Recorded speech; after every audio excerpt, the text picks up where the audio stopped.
Les archives départementales vont déménager de Grenoble à Saint-Martin-d'Air. En 2020, le bâtiment de 14 000 m² pourra accueillir plusieurs millions de documents, 2 fois plus qu'à l'heure actuelle. Non, tous les Grenoblois ne sont pas nés avec une polaire et un vélo. Heureusement, la DTC Se déplacer autrement propose des cours niveau premier coup de pédale ou remise en selle pour la polaire, on verra après. Et puis c'est un voyage au cœur des eaux de vie, liqueurs et autres alcools typiques des Alpes que nous emmène le musée dauphinois grâce à sa nouvelle exposition L'ivresse des sommets. Bonsoir à tous, ravi de vous retrouver dans ce JT du jeudi 18 avril 2019. Toutes les heures à partir de 18h, l'essentiel de l'actualité du Grand Grenoble en moins de 10 minutes. Un nouvel écrin pour les archives départementales d'ici 2020 du quartier de la préfecture à Grenoble. Elles seront transposées à Saint-Martin-d'Air. Pour l'heure, le chantier avance bien sur l'ancien site des VFD. Lina Badreddine l'a visité en compagnie du président du département et de l'architecte qui a conçu le bâtiment. 500 000 documents, 10 siècles de mémoire du Dauphiné et de l'Isère, c'est ce que devra abriter le nouveau bâtiment des archives départementales. Dans ces 14 000 m², ce lieu devra en plus être capable d'accueillir 25 années d'archives supplémentaires, mais aussi le public venu les consulter. Les départements et le département de l'Isère a la compétence obligatoire qui est celle de la conservation des archives départementales, celle du département mais celle de toutes les collectivités et puis aussi toutes les archives qui font l'histoire du département. Cela fait partie de nos compétences. Les conditions de stockage aujourd'hui n'étaient plus réunies dans l'ancien bâtiment pour des raisons de sécurité, pour des raisons de conservation. Donc il a fallu prendre la décision de construire un nouveau bâtiment. Et c'est l'agence dont fait partie Jean-Philippe qui a gagné en 2016 le concours pour l'architecture des archives départementales. Une construction qui a ses exigences. Par exemple, là, il y a une contrainte forte, c'est que la structure doit être capable d'accepter des surcharges de 1300 kg au mètre carré pour supporter les archives, notamment papier. Autre contrainte concernant les archives, elles ne supportent pas la lumière naturelle. Oui, mais le personnel et le public, eux, en ont besoin, s'alternent alors des parties opaques et d'autres vitrées. L'idée a aussi été de mettre le bâtiment en corrélation avec son environnement.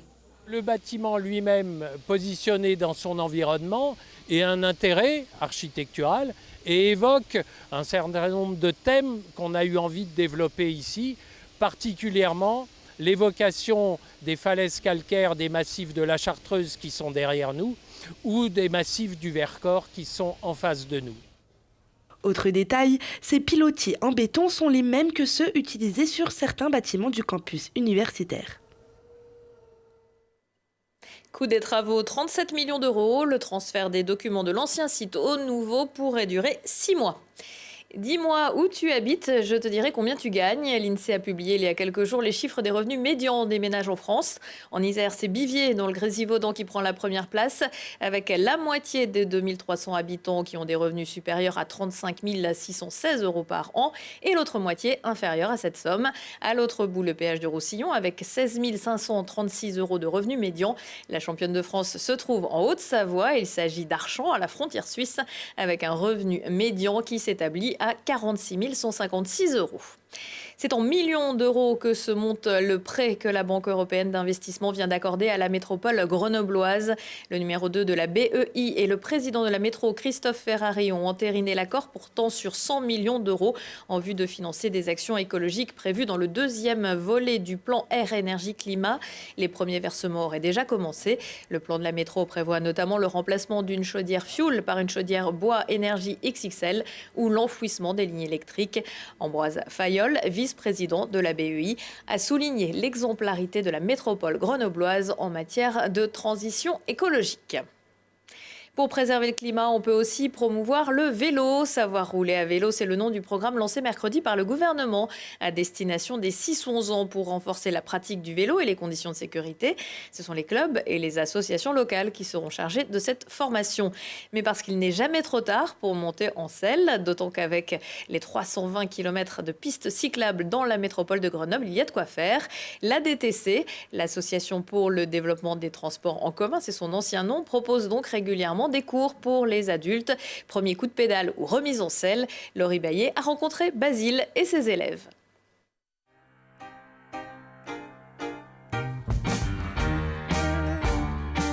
Donc ça, c'est un exercice que j'aime bien parce que ça fait travailler à la fois la maniabilité et le freinage. Donc ça consiste à faire un slalom, un demi-tour derrière le plot vert et venir s'arrêter ici entre les quatre plots rouges. Freiner les deux en même temps? Oui, toujours avec les deux freins. Ok. Et refaire le trajet, ça fonctionne en boucle. Et quelles sont les difficultés principalement de cet exercice? Trouver où poser son regard.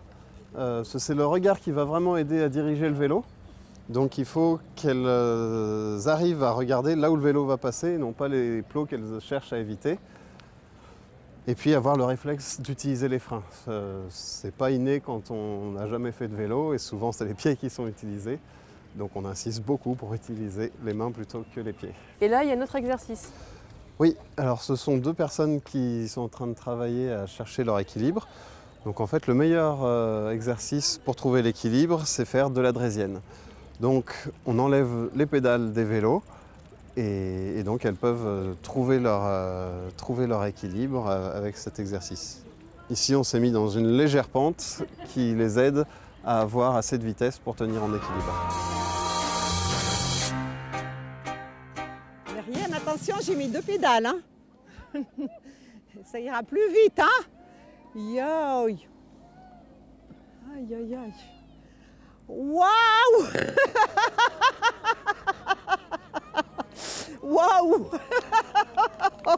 Ah, c'est génial, c'est génial. J'ai l'impression d'avoir 4 ans ou 5 ans et que j'apprends à faire du vélo.